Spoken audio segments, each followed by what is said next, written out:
എലത്തൂർ സീറ്റിനെ ചൊല്ലി NCPയിൽ പൊട്ടിത്തെറി. മന്ത്രി AK ശശീന്ദ്രനെ വെട്ടി കോഴിക്കോട് ജില്ലാ കമ്മിറ്റി. ഇന്ന് ചേർന്ന ജില്ലാ നിർവാഹക സമിതി യോഗത്തിൽ മുഴുവൻ പേരും AK ശശീന്ദ്രൻ മാറി നിൽക്കണം എന്നാവശ്യപ്പെട്ടു. അതേസമയം AK ശശീന്ദ്രനെതിരെ കുപ്രചാരണങ്ങൾ നടത്തുന്നു എന്ന പരാതിയിൽ സംസ്ഥാന നേതൃത്വം ജില്ലാ അധ്യക്ഷൻ മുക്കം മുഹമ്മദിനോട് വിശദീകരണം ആവശ്യപ്പെട്ടു. 24 എക്സ്ക്ലൂസീവ്. ഇന്ന് ചേർന്ന NCP ജില്ലാ നിർവാഹക സമിതിയിലാണ് 30 വർഷം MLA ആയ AK ശശീന്ദ്രൻ മാറി നിൽക്കണമെന്ന പ്രമേയം എതിർപ്പുകളില്ലാതെ അംഗീകരിക്കപ്പെട്ടത്. 83 പേർ പങ്കെടുത്ത യോഗത്തിൽ 80 പേരും പ്രമേയത്തെ അംഗീകരിച്ചു. 3 പേർ ശശീന്ദ്രൻ മാറി മറ്റൊരാളെ സ്ഥാനാർത്ഥിയാക്കണമെന്ന് ആവശ്യപ്പെട്ടു.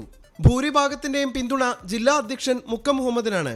ഇന്ന് ചേർന്ന ജില്ലാ നിർവാഹക സമിതി യോഗത്തിൽ ഞങ്ങളുടെ പാർട്ടിയുടെ ജില്ലാ എക്സിക്യൂട്ടീവ് അംഗമായ ഒരു സുഹൃത്ത് ഒരു പ്രമേയം അവതരിപ്പിക്കുകയും ആ പ്രമേയം അവിടെ അവതരിപ്പിച്ച് അതിൽ എല്ലാവരും ആവേശത്തോടെ അതിനെ പിന്തുണയ്ക്കുകയും ചെയ്യാനുണ്ടായത്. മാന്യമായ ഇറങ്ങിപ്പോക്ക് അനുവദിക്കണമെന്ന് 2021 പൊതുയോഗത്തിൽ ശശീന്ദ്രൻ ആവശ്യപ്പെട്ടതാണെന്നും ഇനി MLA ആകാനില്ലെന്ന് ഉറപ്പു തന്നെന്നും NCP നിർവാഹക സമിതി അംഗം ബേബി വാസൻ പാർട്ടിയുടെ സംസ്ഥാന നിർവാഹക സമിതി യോഗത്തിൽ പരസ്യമായിട്ട് ഇന്ന് അദ്ദേഹം പറഞ്ഞതാണ്, ഞാൻ ഇനി പാർലമെന്ററി രംഗത്തേക്കില്ല, എനിക്ക് ഒരു മാന്യമായ റിട്ടയർമെന്റ് വേണം.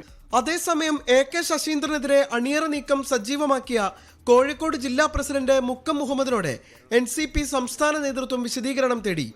മുഹമ്മദ് വിശദീകരണം നൽകിയെങ്കിലും സംസ്ഥാന നേതൃത്വം തൃപ്തരല്ലെന്നാണ് വിവരം.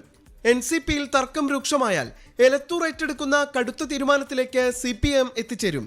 ഇനി ശശീന്ദ്രൻ തന്നെ സ്ഥാനാർത്ഥിയായാൽ കൂട്ടത്തോടെ പാർട്ടി വിടാനാണ് ഒരു വിഭാഗത്തിന്റെ തീരുമാനം. നിഖിൽ പ്രമേഷ്, 24 കോഴിക്കോട്.